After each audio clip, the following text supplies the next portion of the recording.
Welcome and welcome back to my channel plant spa. तो आज के आमी देखाबो जे छाद बागाने एत फुल एसब की करे पाওয়া যায়, एत जबा एत नानान धरनेर फुल जे बाजार थेके पुजोर जोन्नो आर आलादा करे फुलई किनते हय ना। तो तार जोन्नो की करे मा सेटा जानते होले किन्तु भिडियोटा शेष पर्यन्त देखते हबे। तो प्रथमे एकटू छाद बागानेर फुलटा देखिए दी। एतदिन सब्जी फल देखिएछि, एबार भाबलाम एबार फुलेर दिकटाओ देखिए दी। এই যে বুগেনভিলিয়া ফুল, এতে একটা গাছে দু রকমের কালার হয়, সাদা আর পিঙ্ক। এবার সকালবেলা পুজোর জন্য ফুল তুলে নিচ্ছি। এই ফুল তুলতে আমার অনেকটা সময় চলে যায়, এত ফুল ফোটে, এত সুন্দর জবা ফোটে, আর বাজার থেকে কিনতে হয় না। সবারই ইচ্ছা করে ঠাকুরকে একটু সুন্দর করে ফুল দিয়ে সাজাবো, কিন্তু বাজারের যা ফুল কিনতে পাওয়া যায় সেইগুলো আমি দেখেছি নিজের চোখে ওরা কিভাবে মাটিতে ফেলে রাখে, পায়ের কাছে ফেলে রাখে, ভালো লাগে না। আর সব সময় না রোজ দিন সেই ফুল কিনতে যাওয়ার সময়ও থাকে না। তার থেকে ছাদ বাগানে এরকম কম করে ফুল করে রাখলে দেখবেন ঠাকুর ঘরে পুজো দিতেও ভাল লাগবে, সুন্দর করে ঠাকুরের আসনটা ফুল দিয়ে সাজাতেও ভাল লাগবে। তো সেই কারণে আমি দেখুন করবিও তুলে নিচ্ছি, পিঙ্ক কালারের রেড করবিও হয়, সেটা এনেছি। মানে গাছটা বসানো হয়েছে, হলে নিশ্চয়ই দেখাবো। আস্তে আস্তে দেখুন থালাটা কিভাবে ফুলে ভরে যাচ্ছে। আর এই জবাটা দেখুন এখনও তো ফোটেও নি ঠিক করে, যেহেতু একদম সকাল সকাল আমি ভোরবেলা উঠে যাই, সকাল সকাল ফুলটা তুলে নিচ্ছি, এই জন্য এখনও এটা ফোটেনি। এটা সকাল 10টা-11টা বাজলে একদম পুরোপুরি ফুটে যায়। তো ঠাকুরের চরণে দেওয়ার পরে যখন ফুল ফেলতে আসি তখন দেখি একদম সুন্দর করে ফুটে রয়েছে, আরও দেখতে ভালো লাগে।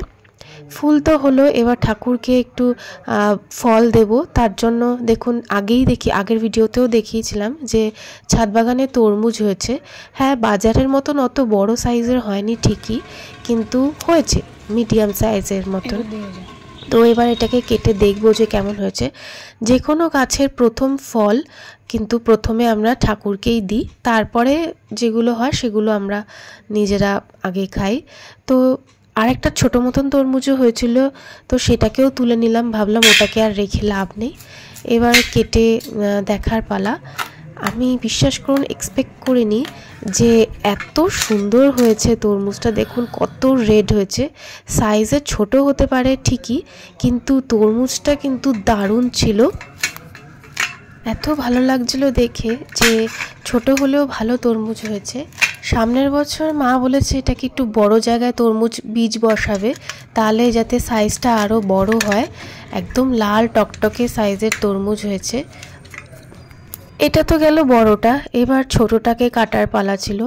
বিশ্বাস করুন আমি একদম এক্সপেক্ট করিনি যে ছোটটাও সাইজে ছোট হতে পারে, কিন্তু এত সুন্দর হবে, একদম রেড আর সুন্দর দেখতেও হবে। তো যাই হোক, ঠাকুরকে ভোগ নিবেদন করা হয়ে গেছে। এবার যা ফুল তুলেছি সেটা দিয়ে পুরো ঠাকুরকে সাজিয়ে দেব। বেশ ভালো লাগে আমার এরকমভাবে পুজো দিতে। এটা একটা শান্তির জায়গা, এটা একটা আলাদাই পিস লাগে মনের মধ্যে। আপনাদের কার কার এরকমভাবে ফুল দিয়ে সাজাতে, ঠাকুর ঘরে ঠাকুরকে ফুল দিয়ে সাজাতে ভালো লাগে অবশ্যই কমেন্ট করে জানাবেন। এত ফুল আর ফলের সিক্রেট কি দেখতে হলে শেষ পর্যন্ত দেখতে হবে।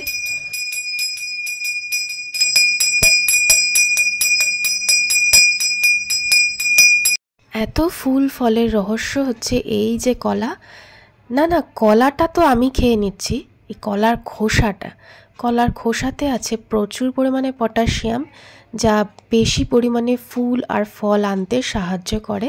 কলাটা তো আমি খেয়ে নিচ্ছি, এটা আমার এনার্জির জন্য, আমার ডায়েটের জন্য। খোসাটা হচ্ছে আমার মায়ের কাজের জিনিস। তাই আমি আগে ভাবতাম মা আমাকে ভালোবেসে কলা খাওয়ায়, না পরে জানতে পারলাম মার ওই খোসাটা দরকার। তাই জন্য জোর করে আমাকে কলাটা খাওয়াবেই। আর যেই খাওয়া হয়ে যায় এরকমভাবে চলে আসে খোসা নেওয়ার জন্য। খোসা ফেলা যাবে না। এইবার দেখুন এটাকে ভিজিয়ে রাখে খোসাটা। এরকমভাবে ভিজিয়ে রাখার পরে যে জলটা থাকে সেই জলটা ডাইলিউট করে সারা গাছে টবের গোড়ায় গোড়ায় দেয়। তাই জন্য কিন্তু এত সুন্দর ফুল হয়। ভিডিওটা করছি এখানেই এন্ড। ভালো লাগলে প্লিজ সাবস্ক্রাইব।